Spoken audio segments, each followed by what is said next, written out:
ఆ సమయంలో తల్లిదండ్రులు ఎలా ఉంటారు? ఇక వర్ణించలేనిది అది. ఎన్నో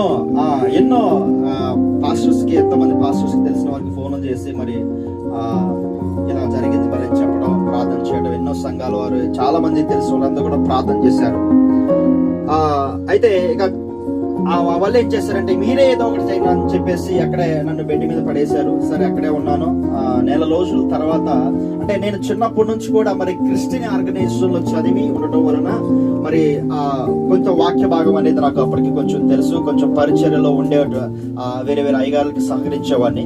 అయితే ఎన్నో మాటలు, దేవుడు మరి స్వస్థపరిచేటువంటి దేవుడు కదా, దేవుడు మన ప్రాణాన్ని ఇచ్చేవాడు కానీ మరి ప్రాణం తీసుకునేవాడు కాదు కదా అనే విషయాలు చాలా చోట్ల విన్నా. అందును బట్టి నేను విశ్వసించి ఒక నిర్ణయం తీసుకుని మరి నువ్వు నన్ను బ్రతికిస్తే నా జీవితాంతం కూడా నీ యొక్క కాడి నేను మోయటకు నేను సిద్ధపడతాను ప్రభువా అని చెప్పేసి నేను ఒక తీర్మానం చేసుకుని ఉన్న తర్వాత ఈ లేఖన భాగముల ద్వారా దేవుడు నాతో మాట్లాడాడు. దేవునికి స్తోత్రం. హల్లెలూయా, హల్లెలూయా. ఆ మాటలు నేను 2013వ సంవత్సరంలో దేవుడు నాతో ఈ వాక్య భాగం ద్వారా మాట్లాడిన తర్వాత అది ఎంతో చక్కగా ఉందో చూడండి. ఆయన అంటున్నాడు, దిగులు పడవద్దు, భయపడవద్దు, నేను నిన్ను ఏర్పాటు చేసుకున్నాను, నీకు సహాయం చేయవాడును నేనే అనే మాట ఆయన చదివి నేను రాత్రికాల సమయంలో ఒక దేవుడు నాతో మాట్లాడిన తర్వాత, ఇప్పుడు దేవుని బిడ్డలారా, అది నేను చదివి తర్వాత ఆ వచనాలకు నేను ఎంతో ఫిదా అయిపోయా.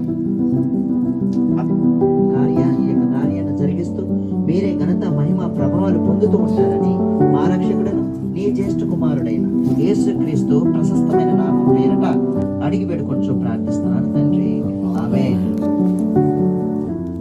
చేసి నందునా ఇదిగో మస్తుతుల సింహాసనం నీలో నివసింపజేసి నందునా ఉపకారములకు నేనేమి చెల్లింతును